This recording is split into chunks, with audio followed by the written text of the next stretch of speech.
goods and count it. So we have a lot of work to do to just make that happen. But in terms of third-party proliferation, in terms of new parties, and the purpose of this convergence is to talk about the path to a new party. And I was surprised at the plenary earlier that this didn't come up. We have an election system that consistently thwarts the ability of voters to vote confidently for who they actually want, and the ability for candidates to confidently enter the arena and run without committing political suicide because they're going to be a spoiler, or they're going to split the vote, or it's not their turn. So those incentives have been baked into our plurality, our primitive plurality voting system. And we're on a pretty exciting, energetic movement to transform our democracy, to provide a more intelligent, upgraded method of voting and tabulation, ranked choice voting. Now, I asked about Maine. I want you to put your hand up high again if you know the revolutionary thing that happened last November, the silver lining of our election in Maine. Raise your hand if you know what happened. Okay, good. So now I have something important to actually teach you, which is that Maine was the first state in U.S. history to pass ranked choice voting for all federal and state elections, with the exception of president, partly because of the Electoral College. But that is a tremendous step, a big leap toward getting a new voting system. And it was because of that our group, we had a fledgling little email list of 200 folks. I put out the call for a meeting, strategy session. Let's talk about this. This is something we want to go for now in Massachusetts. And we had 54 people come out. And now we have grown this organization 30-fold. We're at 6,500 members. We have 1,500 volunteer signups. We've raised $40,000. We're giving talks all over the state, so it's really exciting. We are the most active statewide effort for this now in the country outside of Maine. So we're a 501c3 educational campaign for this, and we hope to serve as a model for other states in this climate, in this divisive political climate, and in the age of Trump and revolution, to consider following in our footsteps and working in parallel with us to make this a national movement. And I'll talk a little bit about the history of the movement for ranked choice voting a little bit later. But you know this election, we know the problem of spoilers, this is all obvious. And of course the other issue with Greg Pallas covered it ably, which is the purge of many voters of color, Democratic voters that allowed Bush to eke out this advantage. But we still could have had protection from that purge if we had a ranked system where those Nader voters could have voted Gore second, and the majority of the voters' will was consolidated rather than split. And Nader, by staying in the race, not only was a spoiler, but he was a kingmaker. Kingmaker is someone who gets to decide who wins just by their actions. The least popular candidate getting to decide who wins the most powerful office in the United States, really on the planet, is absurd. It's another security vulnerability in our election system. And then we have a local example. Massachusetts had a more moderate centrist Democratic governor and candidate in the primary. We had two progressives splitting the vote, the majority vote, mind you, and she went on to lose against the Republican Charlie Baker in the general election, and we have some anecdotal evidence to show that. This, you folks might see crowded fields in local campaigns. This is the first time we had a mayoral election where Boston was a minority-majority city. So finally, majority of people in Boston, people of color, and that was reflected in the candidate pool, which was exciting. We have a two-round runoff system where you get the top two from the first round, and then you go on, and those top two compete for the final. And who won the top two but two white Irish men in stereotypical Boston fashion, because candidates of color split the vote from communities of interest who wanted to vote for people that represent their views and the neighborhoods that they come from, and they have the right to do that, to the point where the Boston Globe was found out the supporters of the most popular candidate of color, Charlotte Golar-Ritchie, were talking about how do we get other, literally, black candidates, Latino candidates, to drop out. And in this era, to ask folks from historically disenfranchised communities to drop out is the opposite of where we need to be. But our election system sets up incentives that pit people against each other instead of unifying them. And he said, yeah, any effort to racially gerrymander the campaign is a disservice. asking candidates of color to drop out would be a denial of the new Boston that we've always wanted to see, so let democracy happen. And then this is a big problem in our town. I'm just talking Massachusetts, but if we start to do the research in your states, and I've developed some databases to facilitate such research, which I'll get into, we find that non-majority winners, people who win with less than 50% of the vote, in this case, 35% of the vote going to these two white candidates, whereas 65% of the city did not want them, yet they're the ones that proceed. In many offices, when there's 3 or more candidates, you have people winning without these majority mandates of unified communities of interest that should get their representation. 44% of all of our state representative races that had 3 or more candidates in the last 20 years, won with less than 50%. So they're winning without reflecting the will of the people. And we blame voters who want to vote third party, new party, independent. We blame candidates who want to get into the game and share their ideas and enrich the debate, enliven the debate, and change the tone and tenor of our politics, but we have to blame the system. That's what we're all here, we know that. So you know what ranked choice voting is. Raise your hand if you want a refresher on how it's counted, how ranked choice voting is tabulated. Okay. So this is the ranked ballot, first, second, third, and so on, as many candidates as there are. And it's good to know, if folks are really interested in this reform, it is good to arm ourselves with the language, the messaging, on how to pitch it effectively and simply. Because the big barrier to this, besides incumbents who don't want a system that enlivens new competitors to challenge their seats, is basic education, is basic knowledge of it. And then when people get a whiff of it in some really wonky brochure by some math nerds who really like it and want to talk to people about it, they think it's confusing and weird and obscure. It isn't. It just needs to be explained properly. We need to give it a little bit more marketing effort and help. And so a way you can tell people what it is you get to vote the same way you do now, folks. Ranked choice voting, you can just vote. Your first choice is your favorite, just like now, you have 1 vote. But you have the additional benefit of having backup choices in case your favorite does not have the support to proceed. Your vote will transfer, it's never wasted, it's never thrown away. Is that a decent explanation? That's what we tell the voters. We don't even get into tabulation. We were in Maine talking to voters 1 week out before that big ballot question where we won it, question 5, and in 1 minute, someone who had never heard of it, you give them a good explanation, they're like, yeah, that makes sense. I want my vote to stay in play. I'm going to vote yes on it, thank you very much. And we never had to get into, well, first we have rounds of counting, and then we drop the lowest vote getter, and then we transfer the vote. They don't need to hear it. It's like when you're selling something, you sell the benefits, not the features of something. Now, of course, it's important that we have a clear understanding of it, so people, obviously, everyone should know. But in the realm of politics, as we know, you have to pander to the lowest common denominator, not live in this ivory tower where we think everyone has the platonic ideal of full knowledge of everything, and that's how we win. That's going to take us 200 years to get anything done.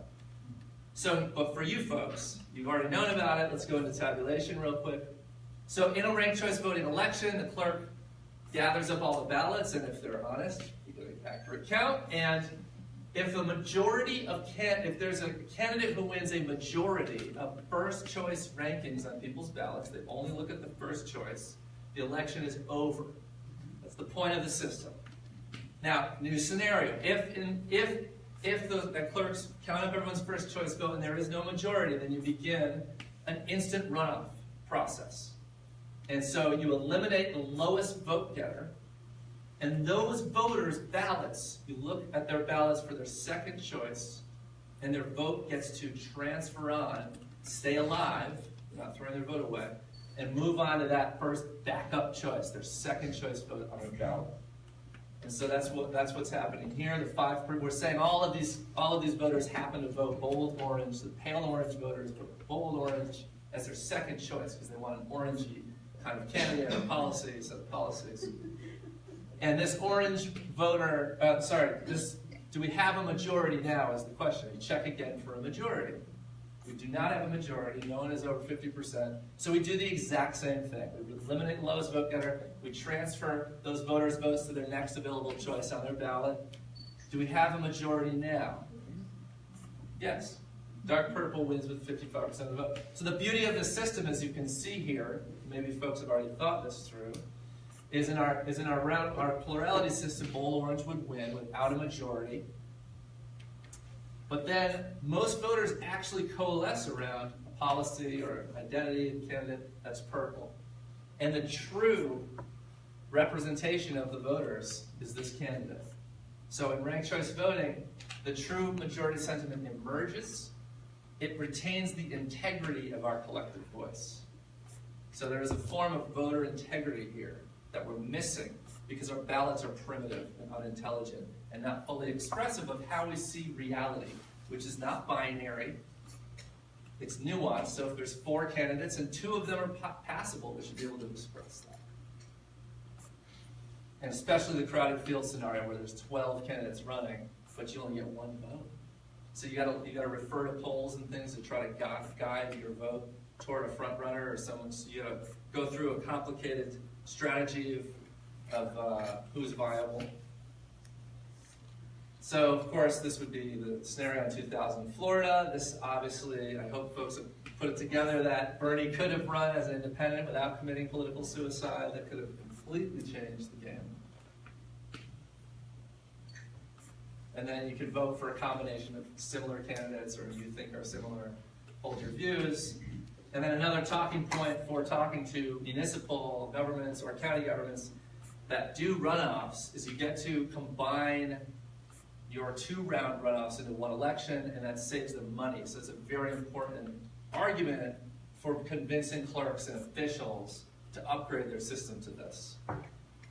Because a lot of what they'll tell you is that it's very expensive because this is more elaborate and complicated than our simple, dimple plurality system. So this offsets, more than offsets that. The other wonderful feature of this is negative campaigning, is actually ranked choice voting. Because you can pick up voters' 2nd and 3rd choice votes, you could be doing doors in a campaign and you meet a voter that says, sorry, I'm not voting for your candidate, I'm voting for your opponent. But that's not the end of the conversation as it would be now. Instead, you say, well, actually, our policies on the environment are similar. We'd love to get your 2nd vote, your 2nd choice on your ballot. It's a totally different conversation. What I'm not going to do ever is go negative or mudsling against their favorite because I'm going to alienate that voter. They're not going to vote me 2nd or 3rd. Like, this guy's a jerk, or this campaign is divisive or toxic. So it creates an environment, a natural incentive to go positive, to stick to issues, to reach for consensus with multiple stakeholder groups that are not your base as a candidate. So I haven't seen any other policy that does that sort of thing, and that to me is a very good, a great feature of it, a great benefit. So here's just some ranked choice voting ballots. Tacoma Park, Maryland, nearby. Fair Vote is that. Raise your hand if you know who Fair Vote is. All right, good. They're in Maryland, so I know about that. Yeah, Fair Vote is the national organization that put instant runoff voting on the map after the 2000 election in Florida. We work in partnership with them. Minneapolis has been using this for many years for mayor and other offices. San Francisco's been using this since 2004. And I believe they also do ballot images online now using ranked choice voting. And so there's some benefits we talked about. Maine. So this is where it's used around the country. So nearly 4 million Americans live in communities that use ranked choice voting, including Oakland, which elected its first Asian American and female mayor in its city's history in their first ranked choice voting election, beating out an establishment white man. Portland, Maine, for mayor, 5 years before the ballot question for the state. St. Paul, Minnesota, and then several cities where it will be implemented shortly. Around the world, 1.5 billion people live in countries that use ranked choice voting. Australia, Ireland, UK, India, New Zealand, Canada, for various federal, local, and in between intra-party elections. Australia's been using this for over 100 years for federal elections. It's used to select Best Picture for Academy Awards. Fun fact. Many prestigious colleges and universities.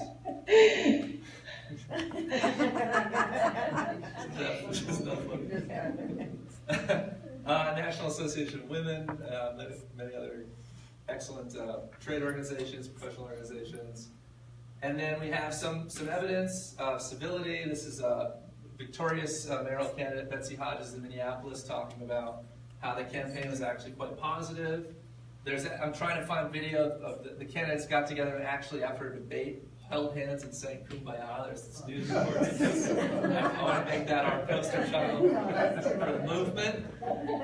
And then we have this a pretty good study funded last year, a couple years ago, that shows every demographic group, identifying that this campaign cycle was less negative than the last for RCV cities versus non-RCV cities. So RCV cities, as you're seeing here, show much higher comparative change in their perception of a campaign being less negative, it's a little wonky, than non-RCV cities.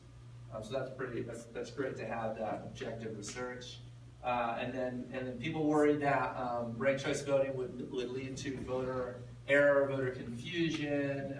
It would disenfranchise folks as they don't understand it. They would do overvotes, fill out too many ovals.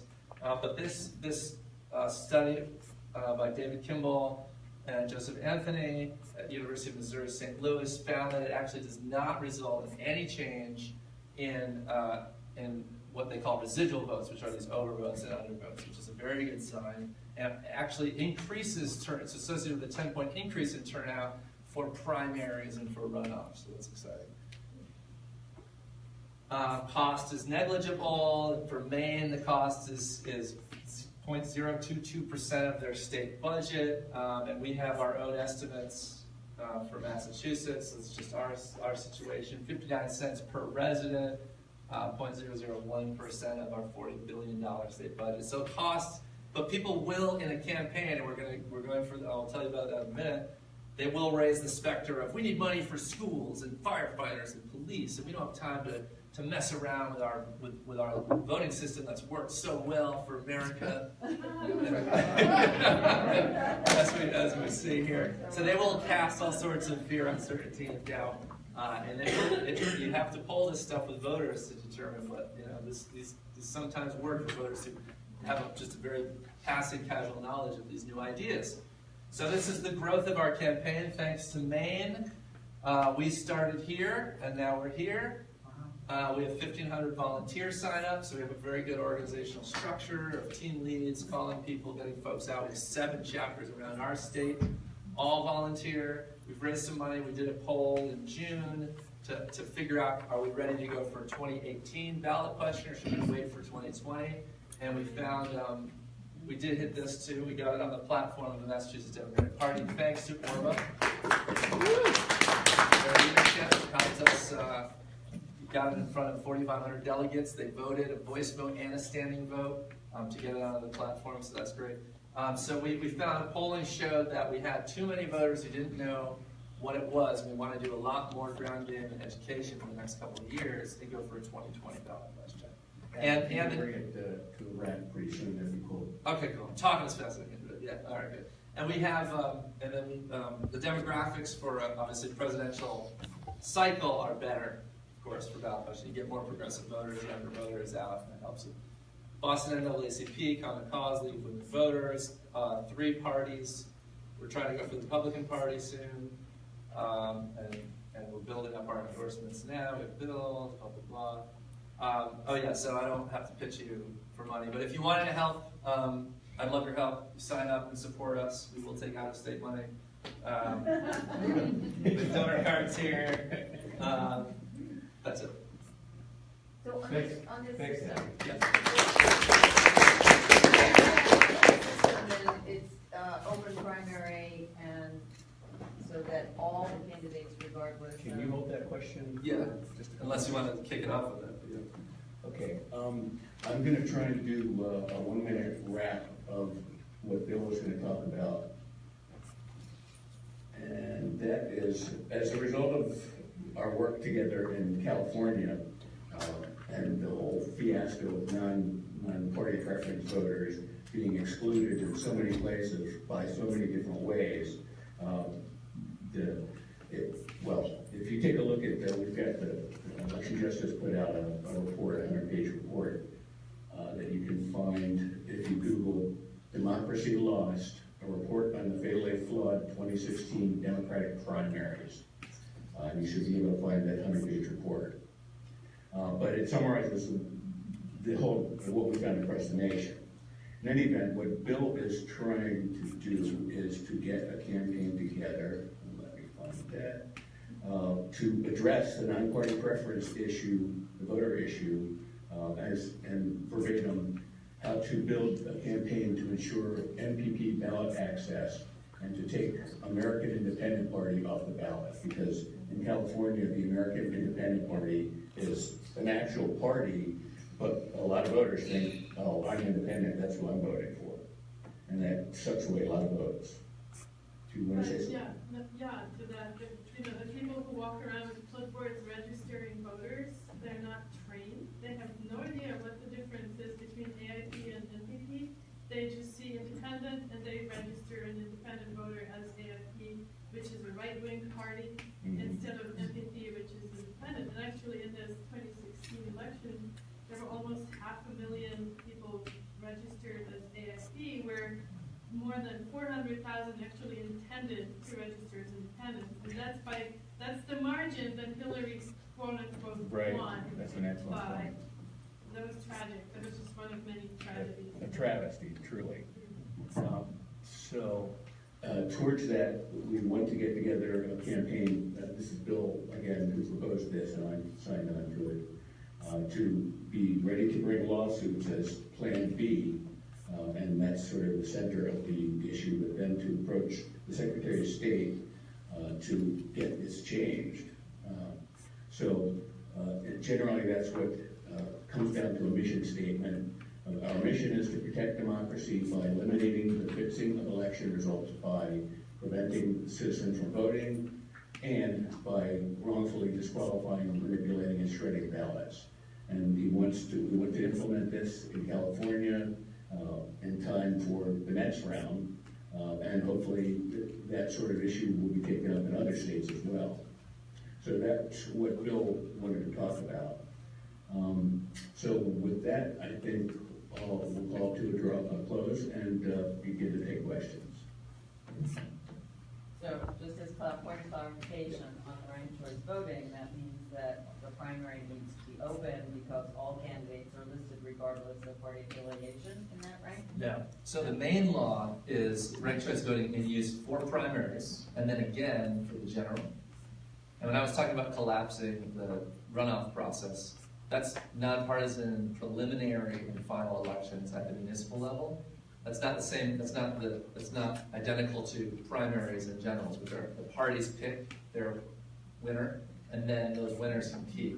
This is just like everybody runs, these are for municipal and mayor, everybody runs no matter your right, party. Like our county council type of thing. Exactly. But So we're not proposing to eliminate primaries for federal and state elections, but we are proposing to eliminate preliminary elections for a two-round runoff for municipal level in Massachusetts, and it would be for county level in most other states. But in Maine, are they doing it only as well for those local elections, or have they bumped it to like state? No, passing the law at the state level to like put your tentacles into everyone's local election and change it would probably be a non-starter in any state. So no, the legal change, the ballot question change, federal and state offices only. So we're still stuck with states living in closed primary land where voters who are not registered with a party are still taking their tax dollars to pay for primaries that they can't vote in at all. Oh yeah, depending on the Okay. state, yeah. Yeah. Many states are also. No, Maryland is closed, it's a big fight. Maryland is closed, okay, And that's it's a hard, fight yeah, you've got. because they're, 44% of the population's taxes are still paying for some private club Right. primaries. Yeah. That's why I wanted to clarify. Okay. Thanks. Thank you. You? Yeah, I have two questions. One is for Adam, right? Yes. So I spoke with somebody recently, and she said they did some kind of testing and research, and that they tried to do hand-counted ballots in the ranked choice voting, and she said it was a total nightmare. Who did? It's the first time I heard that. What group was this? Who was this? You know, I'm not sure. It's Kate Henke. She might be working with that awful guy, Brett. Okay. Brent Turner? Right. Well, yeah, I mean, counting by hand is really complicated because you can't just, you have to put things in piles and then say which of these rankings, what was those ballots' next choice. The best way to do a ranked choice voting election, you can still capture all of the images by hand, put them up so it can be audited, but you do have to kind of code each ballot into some math that you then run through a ranked choice voting tabulator. But the tabulator code can be open source. There's no issue there. The algorithm is actually quite simple to write for any programmer, and so that can be audited and looked at. So what about hacking of those algorithms? But you can I mean, as long as code is open sourced and anyone, and basically if people have open access to all the ballots or ballot images, some representation of the ballot that we can verify is true, and we have the code is open source, which means anyone can look at the source code that's used to tabulate it.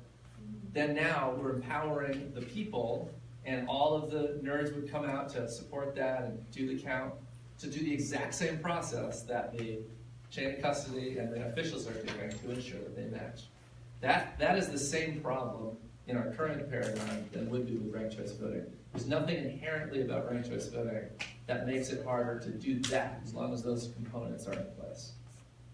But you can still use paper ballots and scan them, right, into a system. Oh yeah, I mean, So you still most places are at least using optical scanners anyway. That's just a quick way to do the count.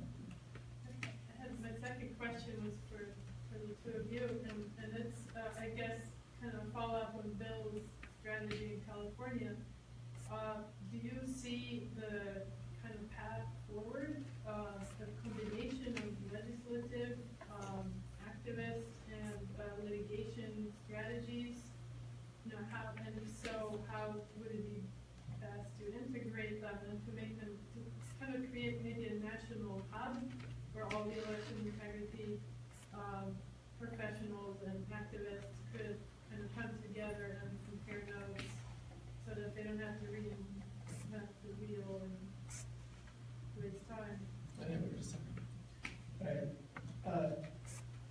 Just briefly, I mean, there's such a level, because again of the Russian issue, that, I mean, you have Woolsey come out and state that what I think all of us are in agreement on is that you shouldn't use secret source code, and there should be paper in the machines. So what I'm thinking is there has to be some basic national legislation that essentially makes sure there's paper to be recounted, make sure everything's open source, and there's a variety of other things I would like that would be tougher to get. I mean, the problem is you got 50 different state systems, and that's what we saw in the recount. So you go from area to area, and they all have their unique laws. For example, in Ohio, if you're not in the precinct, even though we don't vote on anything at the precinct level except voting something wet or dry, even though there's 4 precincts in the same building, you can't count the vote. That's the stuff I think that has to be eliminated around voter registration, around open source. Every machine has paper. So there's got to be some agreed upon, easy to do national legislation. If it could get statewide, that would already be improvement. I mean, like the 58 fiefdoms in California, Sure. with each one with different rules and. Yeah. And every county in Ohio has a different interpretation. 4 counties don't purge anyone, even if you die from the voting rolls. And 9 counties that are all large and urban do all of most of the purging of voters. So where minorities live and poor people, they purge, and where they don't purge.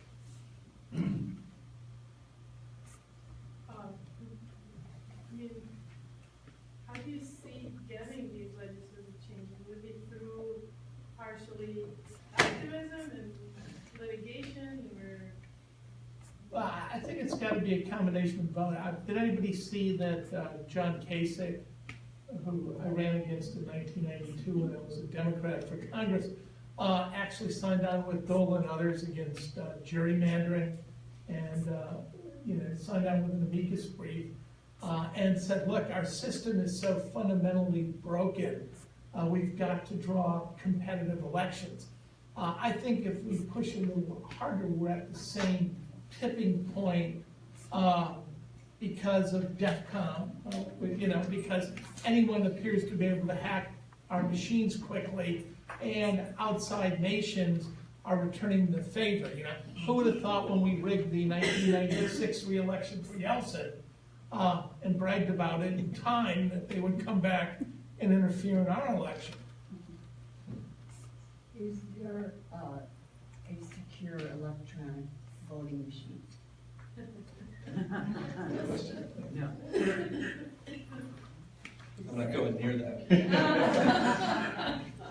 Well, I actually am working with a collaborator, John Marie, who believes that he can design a non-hackable machine.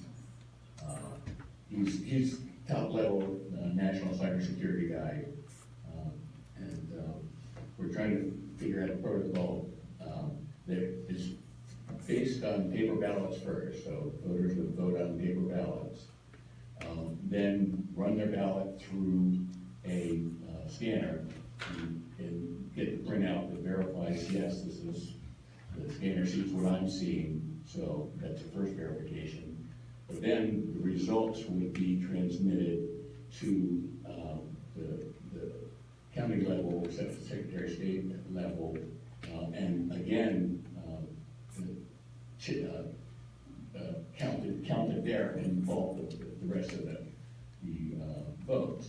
But at each point between the electronic destination and source and destination points, there's a handshake that's made between the beginning and the ending point.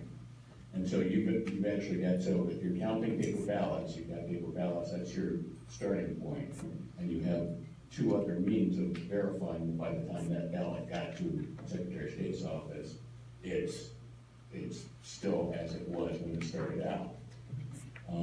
Obviously, this is in sort of hypothetical stage at the moment, but he also works in government systems. There's an entire internet that is apart from the public internet that the federal government uses.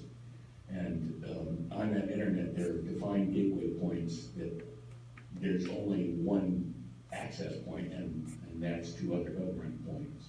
So potentially, he's trying to convince me, he believes, as this top-level cybersecurity guy, that it can be done electronically in parallel process to the paper ballot count. So until that's instituted, that there is not a secure electronic voting machine, what stops us from going back to hand-counted paper ballots, public security, period, until there is a secure machine?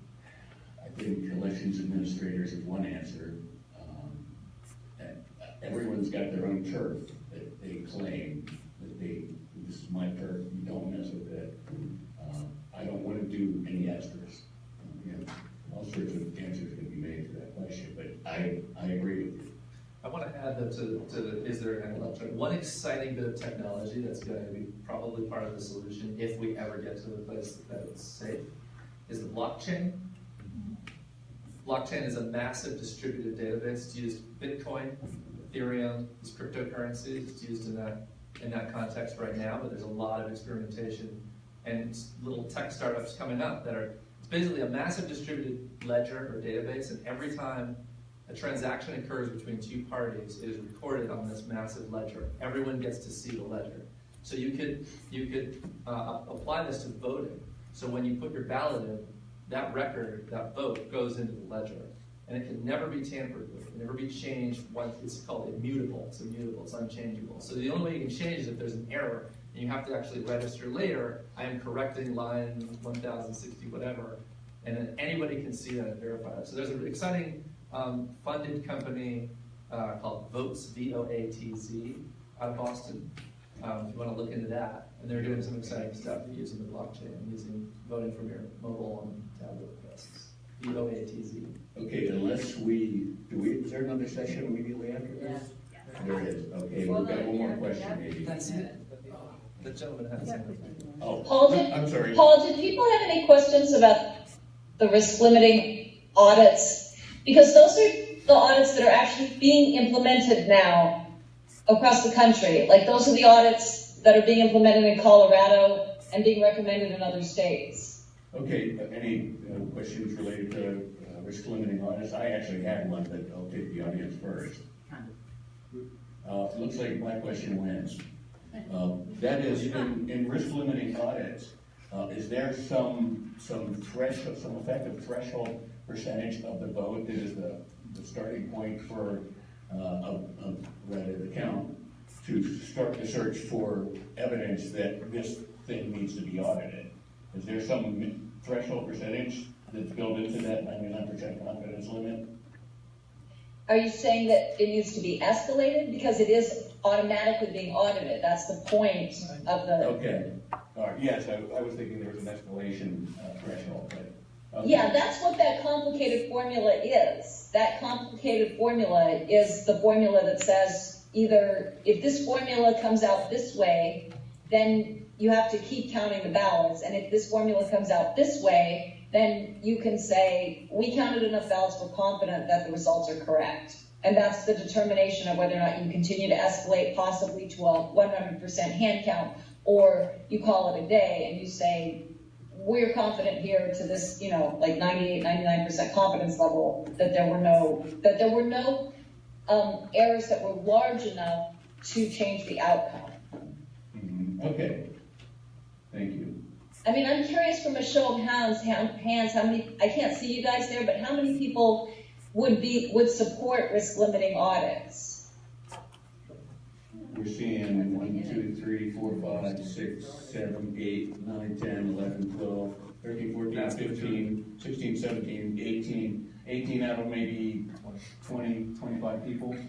Oh, a large percentage. Okay, great. And how many people would support this idea of in the smaller counties, you count 100% by hand? 1, 2, yes, a couple more. More. Okay, great. That's good for me to know. I appreciate that. Thank you. All right. It was Okay. 102%, we need an audit.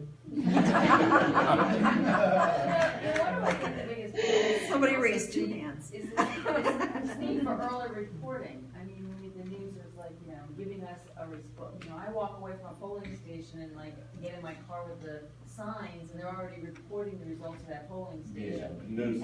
And is there some way for citizens to get that to stop? I mean, they're not counting That's anything, obviously, clearly. and it affects Very difficult. outcomes. No, so the AP does a lot, like sometimes they beat the official sources of reporting election night results, right? And it's because they actually have clerks in precincts calling them on the phone. They have relationships over time. That's illegal. Okay, well, we've got another session coming up here, so we're gonna have to call it, but if you give our speakers a hand.